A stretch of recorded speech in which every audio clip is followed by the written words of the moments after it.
Buenas tardes en España y Europa. Buenos días para los que nos veis desde América.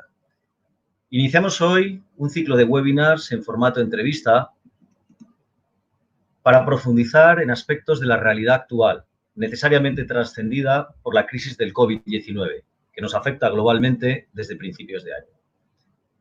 A lo largo de entrevistas breves, que durante este mes de julio serán semanales, repasaremos con expertos en cada materia el impacto del COVID-19 sobre el retail, sobre los modelos de negocio de diferentes industrias, sobre la marca personal y, en general, sobre el modo de vivir y trabajar, impactado profundamente por la aceleración de la transformación digital en todos los ámbitos que hemos vivido en los últimos meses. Esta entrevista es un buen ejemplo de dicha transformación digital. Utilizamos una herramienta de streaming, cada ponente está en remoto y transmitiendo a través de las redes sociales. Hoy emitimos a través de YouTube, llegando a una audiencia directa de varios miles de personas. Como hoy es la primera sesión del ciclo, os ruego disculpéis los errores que podamos cometer, consecuencia de la falta de experiencia en este medio. Sin más, permitidme, por favor, que os presente la entrevista de hoy y a nuestra ponente. Hoy nos vamos a centrar en el sector de distribución o minorista, habitualmente denominado retail. El título que le hemos puesto a la sesión es Future Retail Post-COVID-19, post-COVID-19. 10 palancas que cambiarán la forma en que compramos y vendemos. Para conocer mejor la situación del retail en este momento, contaremos con la profesora Danixa Montero, que combina una formación y una gran experiencia para el tema a tratar. La profesora Danixa Montero es ingeniero informático de formación, con una larga experiencia en dirección de tecnología, marketing y ventas, en compañías de diferentes sectores, especialmente en los últimos años en retail de moda. Además, ha desarrollado también una faceta emprendedora y actualmente forma parte del equipo fundador de una startup de Bitcoin en fase de levantamiento de capital. Buenas tardes, Danixa, ¿qué tal estás? Muy bien, estupendamente. Un gusto estar contigo y con los invitados de hoy, con la audiencia. Estupendo. Sin más, si te parece, Danixa, comenzaremos por la primera cuestión que queremos desarrollar. Sin lugar a dudas, la crisis que estamos viviendo, originada por el COVID-19, tiene tales características de alto grado de sorpresa e impacto como para poder caracterizarla de cisne negro, utilizando el conocido término de Nassim Taleb. En este sentido, la crisis ha modificado la dinámica competitiva de muchas industrias, acelerando en algunos casos fenómenos de pérdida de competitividad y deterioro de márgenes que ya estaban en marcha realmente, y mostrando así la debilidad de estos modelos. ¿Piensas que este fenómeno lo está sufriendo el retail en general? Es decir, que la crisis del COVID-19 ha acelerado debilidades e inconsistencias del retail físico y de su convivencia con el online. Bueno, sí, en cuanto a debilidades del retail físico, no particularmente. Yo no creo que se hayan acentuado las debilidades o acusado las debilidades del retail físico, ¿no?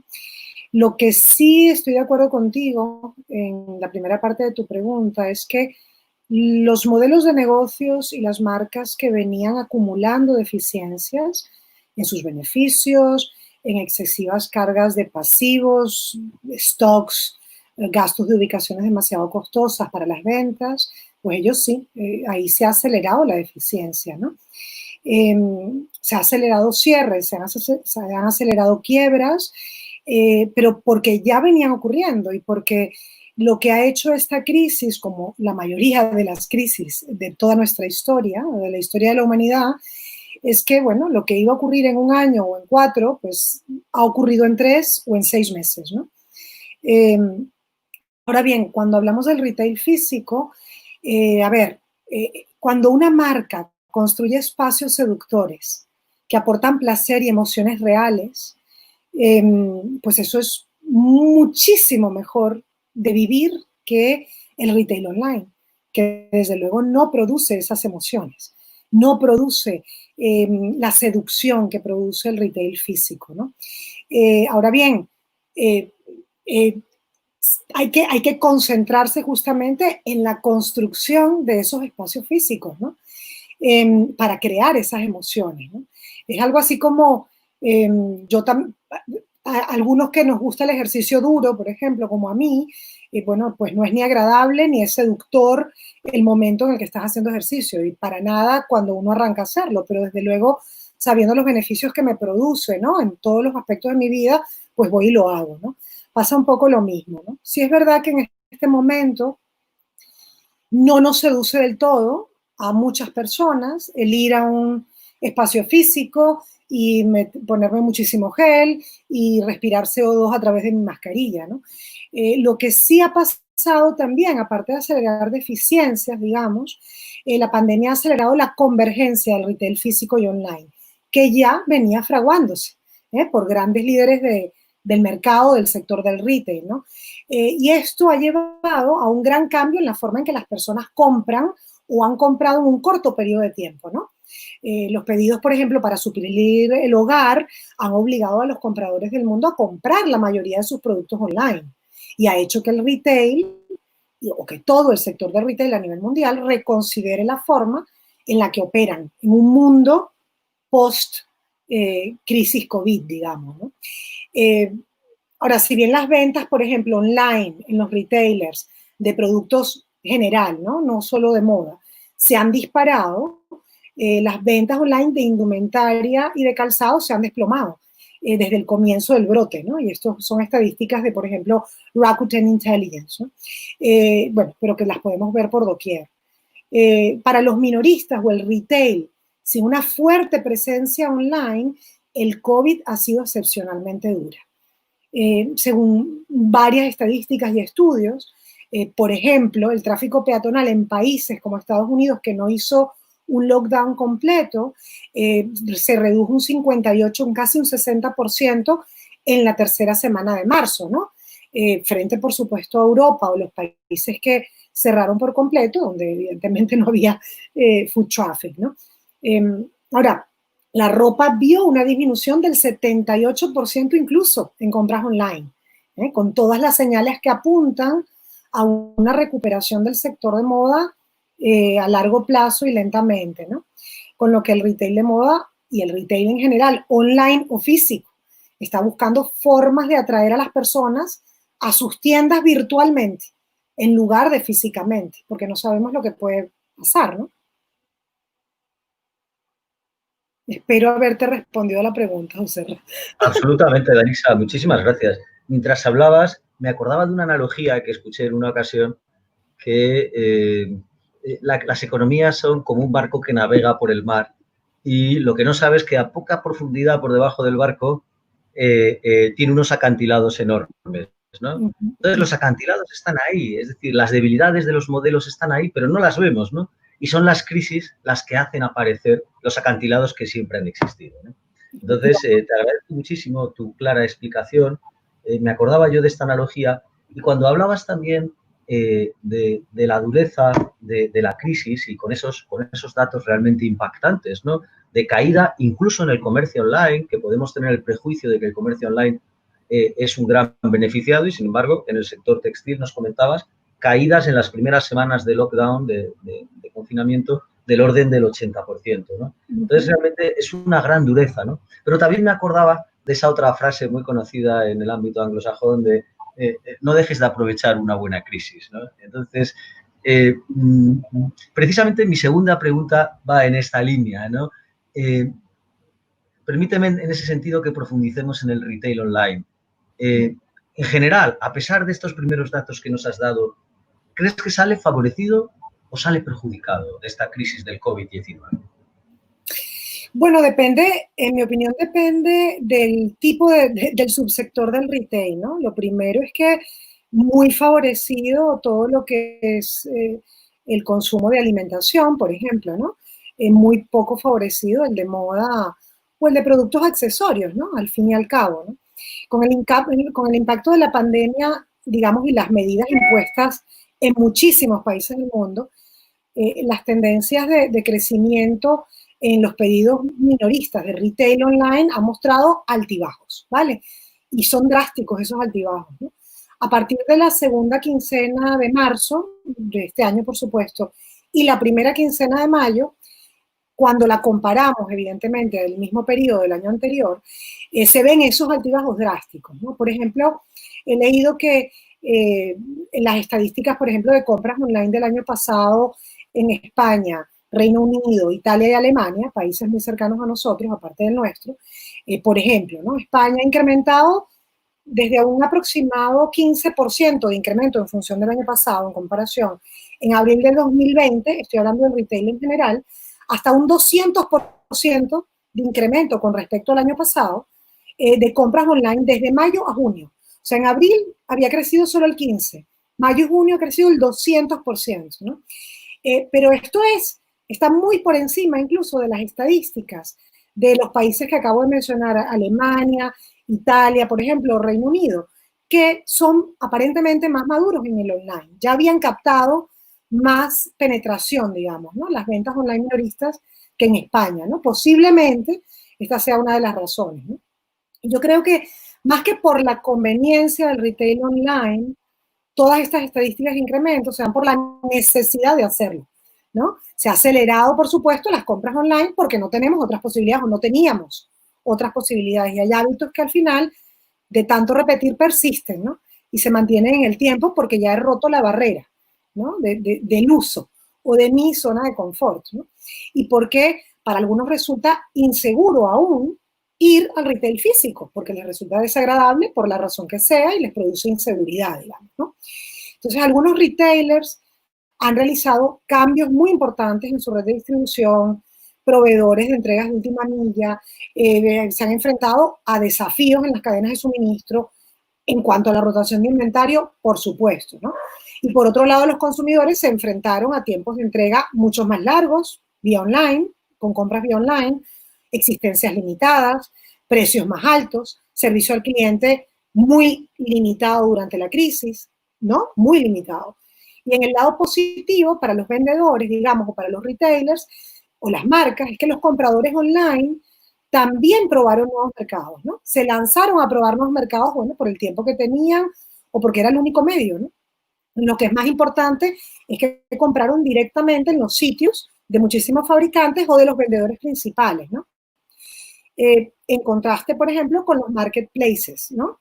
Que tuvieron muy buenos, mucho mejor resultados en general en el online, donde recayeron las reales ventas de online fueron en los marketplaces, mucho más que en los minoristas tradicionales, digamos, ¿no? Durante esa crisis de la pandemia. Y es que los marketplaces están en una posición única para adaptarse rápidamente porque no tienen las mismas restricciones que sus contrapartes, digamos, de otro tipo de retail, ¿no? Por un lado, tienen una presencia de comercio electrónico establecida, muy consolidada, muy reconocida por los clientes, ¿no? Y por lo tanto tienen la ventaja sobre los muchos minoristas, digamos, de tiendas o de marcas pequeñas o medianas o grandes que tuvieron que construir rápidamente un canal digital en medio de la crisis, para poder atender y hacer algo, ¿no? Frente a ese lockdown, ¿no? En segundo lugar, el modelo de negocio de los marketplaces permite mayor flexibilidad. Ellos pueden añadir, digamos, SKUs rápidamente a una categoría de productos porque rápidamente agregan proveedores que tienen en listas infinitas seguramente, ¿no? Por ejemplo, por dar un ejemplo que es, bueno, evidentemente uno de los principales ejemplos de esto de los marketplaces es Walmart en Estados Unidos. Ellos crecieron un 74% en el trimestre que, bueno, o en el periodo que finalizó el 1 de mayo, digamos, ¿no? Y por supuesto, Walmart tiene una presencia consolidadísima a nivel online y pueden añadir y jugar con el stock y con los SKUs disponibles de forma inmediata, vamos a decir, ¿no?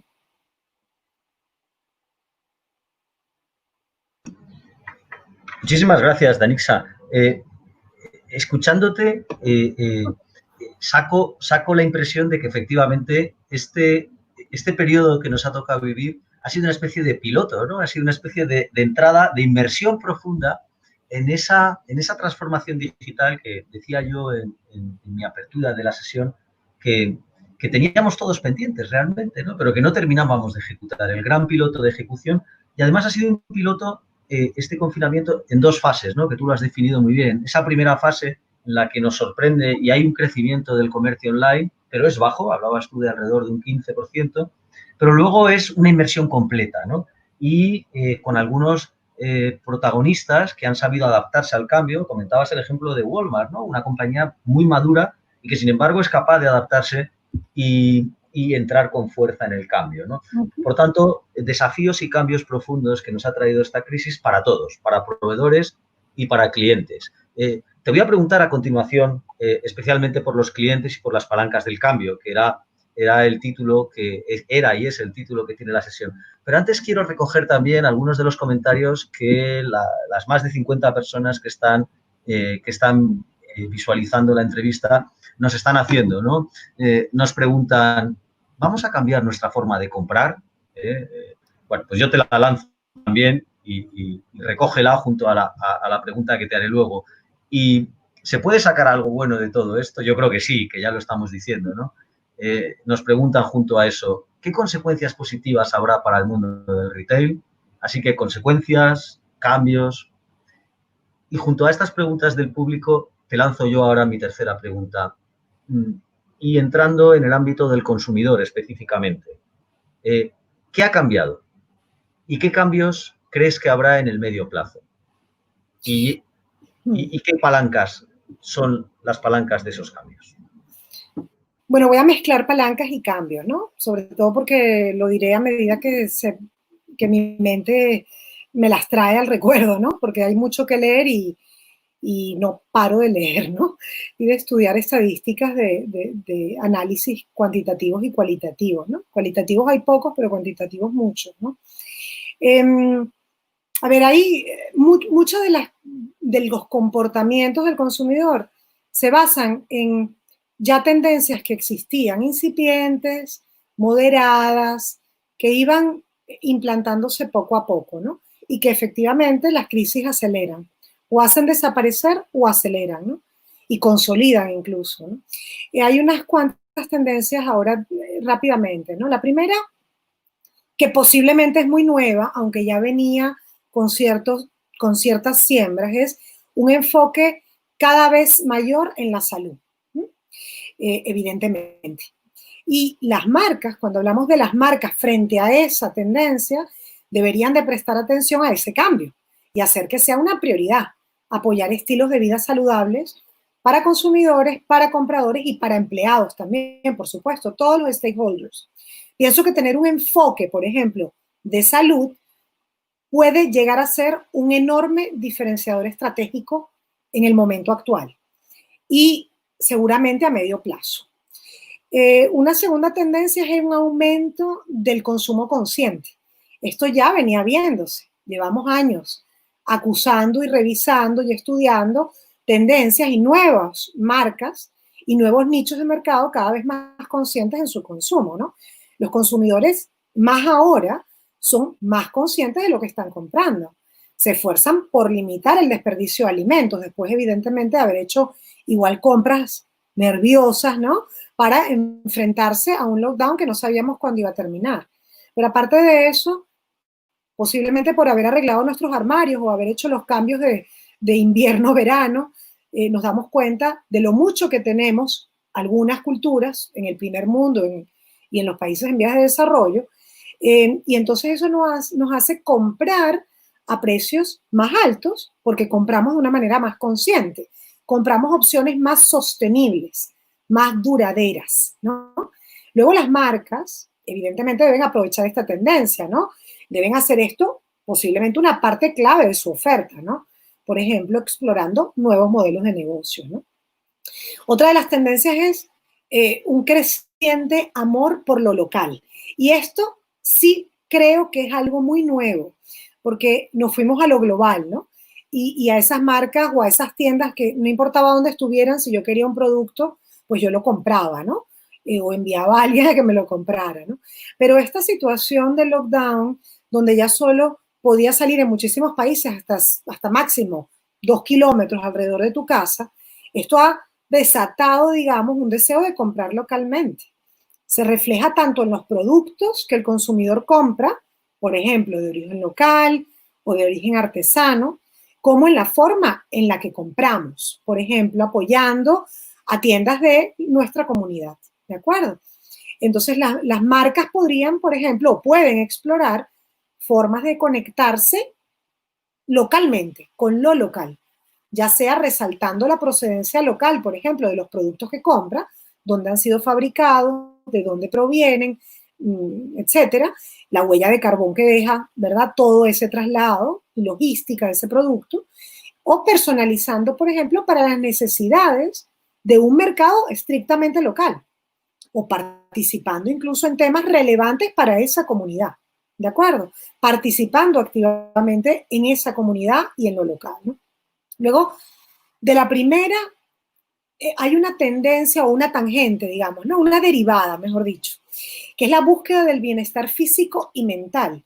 Pero a tal punto, ¿no? Porque el well-being está aquí para quedarse desde hace muchos años, ¿no? Y el mindfulness, ¿no? Pero este movimiento, digamos, de la búsqueda del bienestar físico y mental, el movimiento activo todos los días, el ejercicio consciente, no es solo, es más importante, es tan importante, perdón, como la aptitud física que tenemos, ¿no? Nuestras condiciones físicas, ¿no? Y esto, digamos, continuará, yo pienso, habiendo un mayor enfoque en la calidad de las cosas que nos rodean para impactar directamente nuestra salud, ¿no? Física y mental. Por ejemplo, la calidad del aire, impactando, por ejemplo, sistemas de filtración de aire en nuestra casa o en las oficinas, ¿no? Por ejemplo. O reimaginar, en vez de la casa domótica, la casa limpia y segura. ¿De acuerdo? Eliminando metales pesados, por ejemplo, del agua, ¿no? Que consumimos a diario, ¿no? La tecnología, o por ejemplo, la tecnología creando un espacio que me facilita ponerme en forma, ¿no? Físicamente en espacios más pequeños, ¿no? Yo misma he anulado mi suscripción al gimnasio que iba, que era maravilloso, me quedaba muy cerca, etcétera, por un gimnasio online.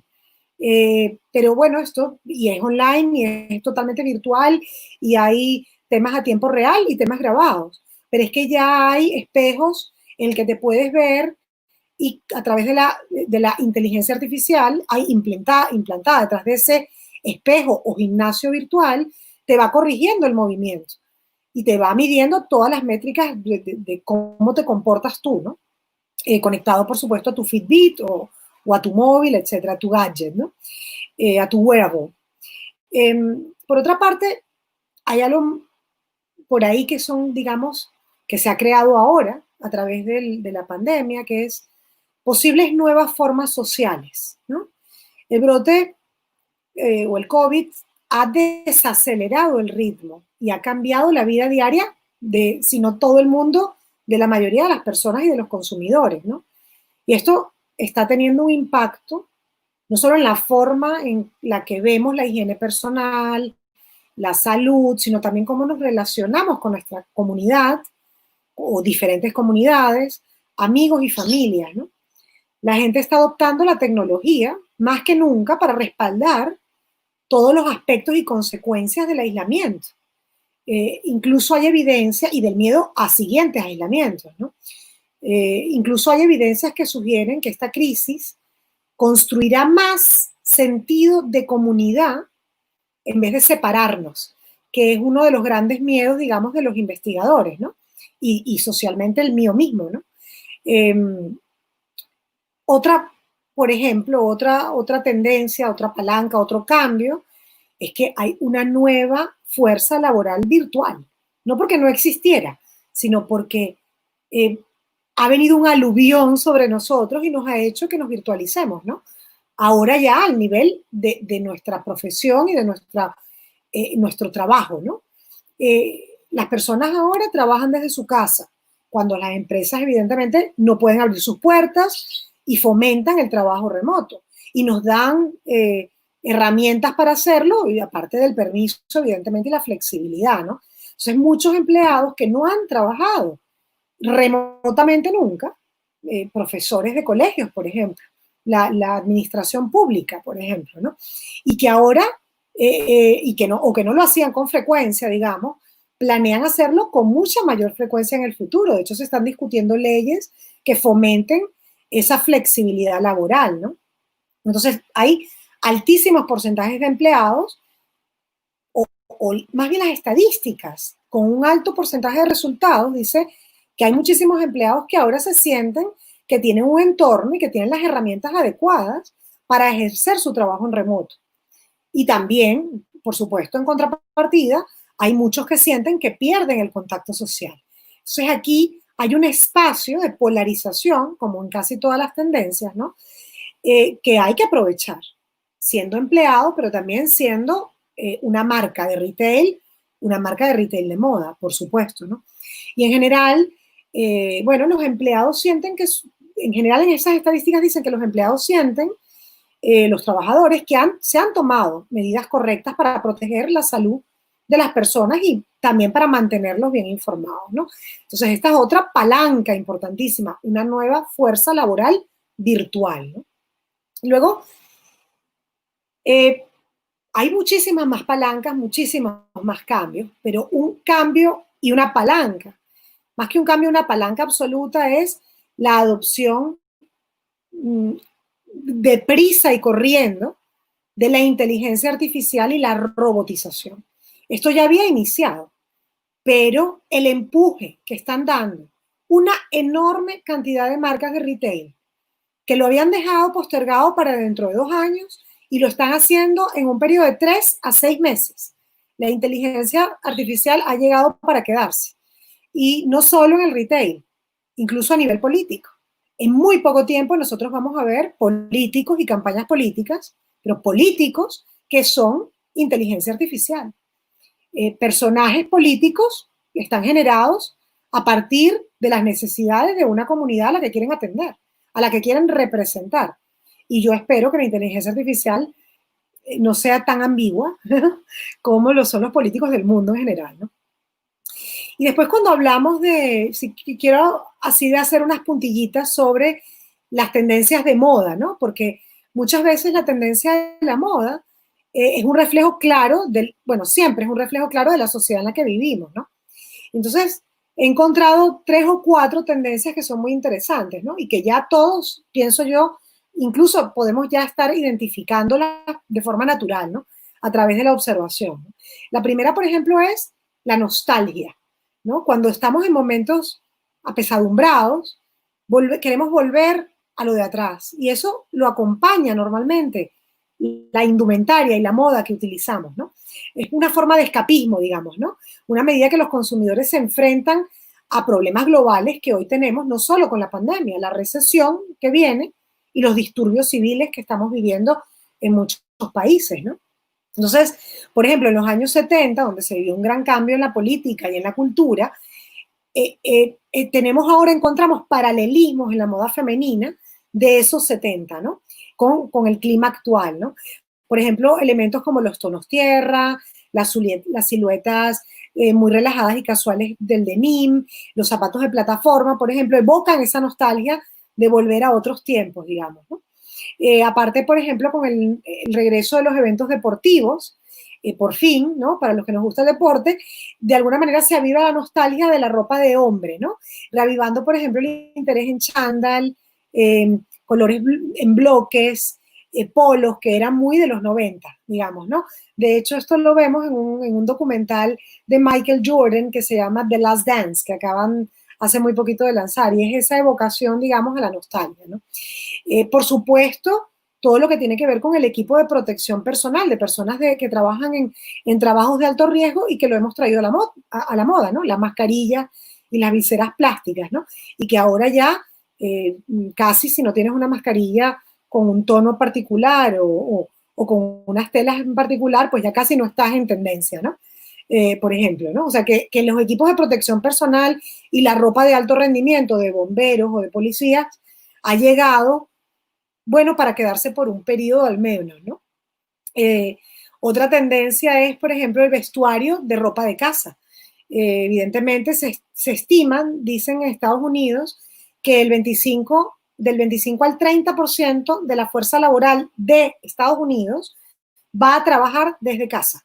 Y esto evidentemente tiene un impacto inmediato en la ropa que vamos a llevar, ¿no? Por ejemplo, telas mucho más cómodas, que no se arrugan, que son fáciles de lavar, olvidarse del dry cleaning, ¿no? De la tintorería, ¿no? A menos de cosas muy puntuales, ¿no? Pero la vestimenta informal es la que va a predominar. Y de hecho, en todas las grandes marcas de moda vemos eso, ¿no? Vemos que está la vuelta, digamos, bueno, la vuelta no, el nacimiento de un nuevo estilo de ropa que permita trabajar y mantenerse presentable, digamos, ¿no? Y con materiales nobles, ¿no? En ese el eje de la sostenibilidad, digamos, ¿no? Lino, algodón orgánico, polos de punto, camisas de manga corta, ¿no? Todo que sea muy cómodo, ¿no? Conjuntos cortos, digamos, pantalón corto porque nadie nos ve las piernas, ¿no? Por ejemplo, pantalones ultra cómodos, ¿no? Y por último, y una tendencia que me gusta muchísimo y que ya venía acuñándose, instalándose, que es el retorno al minimalismo, ¿no? Y al minimalismo en la decoración del hogar y el minimalismo en la ropa y en la indumentaria. De hecho, ya empezó en la crisis financiera del 2008, porque las tendencias excesivas, el maximalismo, los logotipos audaces por doquier se consideraron de mal gusto, ¿no? Y cayeron un poco en desgracia. Pues bueno, ese caldo de cultivo ahora otra vez hay un reinforcement, digamos, ¿no? Con el COVID, porque, bueno, está aquí para quedarse, ¿no? Ahora mismo, fijaros que en Bottega Veneta, esta marca maravillosa italiana, sin estridencias, ha nombrado como nuevo director ¿no? Creativo a Daniel Lee, que viene de esa corriente minimal y el éxito, por supuesto, del vestido, por ejemplo, de Scandi Style, que es ese vestido vaporoso, ¿verdad? Que impulsa, digamos, una estética más simple y limpia, ¿no? O sea que el minimalismo en la ropa se complementa también claramente con la sostenibilidad a través de la compra de piezas atemporales. Yo invierto para que me dure y no solo esa tendencia minimal, sino que los clientes van a tener, muchos de nuestros clientes van a tener menos ingresos disponibles, ¿verdad? Y entonces ofrecerán o buscarán, perdón, productos básicos, clásicos con longevidad, tanto para la casa como para nuestra indumentaria, ¿no? Bueno, he mezclado así ropa y tendencias del retail para que se haga muy divertida esta conversación. Bueno, muchísimas gracias, Danixa. La verdad es que ha sido no solo divertido, sino entretenido.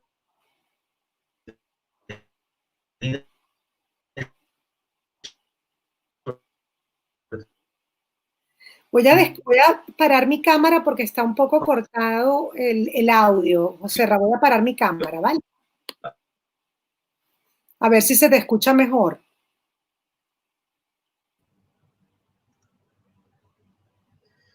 Bien, disculpadnos, vamos a continuar sin cámara y luego si vemos que podemos volver con vídeo, pues volvemos otra vez. Pero vamos a continuar momentáneamente sin cámara hasta que se recupere la señal. Entonces, como te decía, Danixa, utilizas unos términos que evocan algo que va más allá del retail, ¿no?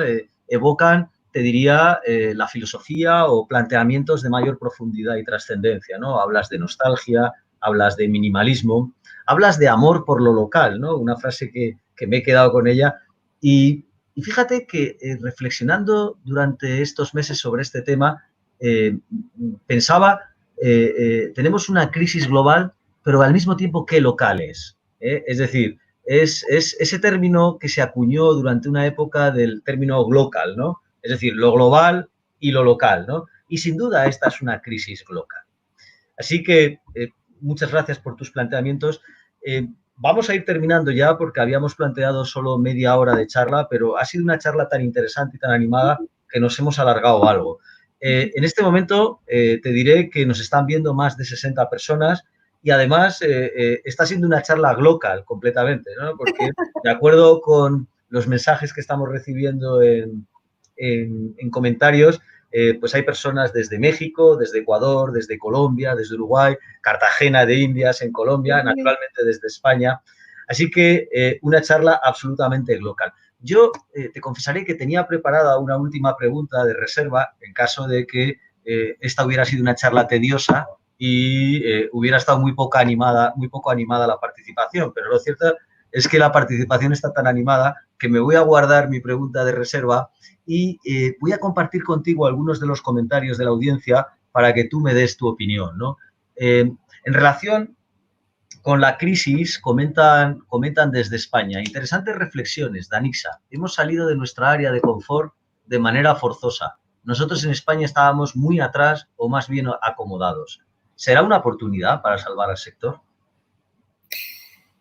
El retail existe desde que casi el humano existe, ¿no? De manera evidentemente muy cambiante cada década y cada 100 años, ¿no?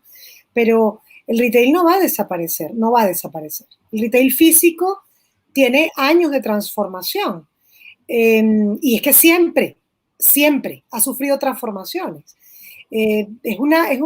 Las compras es un reflejo casi de lo que somos, ¿no? Nos gusta poseer, ¿no? Sobre todo a las mujeres, nos gusta poseer, nos gusta acumular, nos representa, nos hace calmarnos, etcétera, etcétera. El retail no va a desaparecer en lo absoluto. El retail físico, por lo menos en mi opinión, y no soy futuróloga, va a existir al menos 15 años más. Si bien es verdad que para el 2030, 2035 tendremos lo que se llama la singularidad tecnológica, posiblemente, ¿no? Que es cuando la inteligencia artificial nivela el conocimiento del humano, ¿no? El retail lo que necesita es modernizarse, pero siempre ha tenido esa necesidad y siempre lo ha logrado con enormes satisfacciones. Lo que pasa es que en el camino se quedan marcas. No se van a quedar más marcas después del COVID de lo que se quedó después de la revolución industrial o después de la crisis del 2008. El retail está en continua transformación, pero igual que todos los modelos de negocio. También la gasolina va a desaparecer en breve, ¿no? Porque el coche eléctrico y autónomo va a llegar y se va a quedar, ¿no? Y se va a utilizar la gasolina, supongo que en Fórmula 1, ¿no? Entonces, el retail no va a desaparecer. Lo que es muy importante es la convergencia entre el retail online y físico, porque tanto el online como el físico tiene beneficios y tiene desventajas. Si los unimos y los hacemos converger para que un cliente online, cuando vaya a la tienda física, siga viendo el conocimiento que de su histórico de compras, de su comportamiento, de sus favoritos en el retail físico. Y pase lo mismo del retail físico para el online. Eso sí, solo se puede lograr a través de la tecnología, de la implantación de la tecnología en el retail físico, la supracanalidad o la omnicanalidad o más bien la unicanalidad, porque ya no debería existir ningún otro, más que el canal, ¿no? Los canales son todos un canal, que es el canal directo al cliente en cualquiera de los lugares donde se encuentre, ¿no?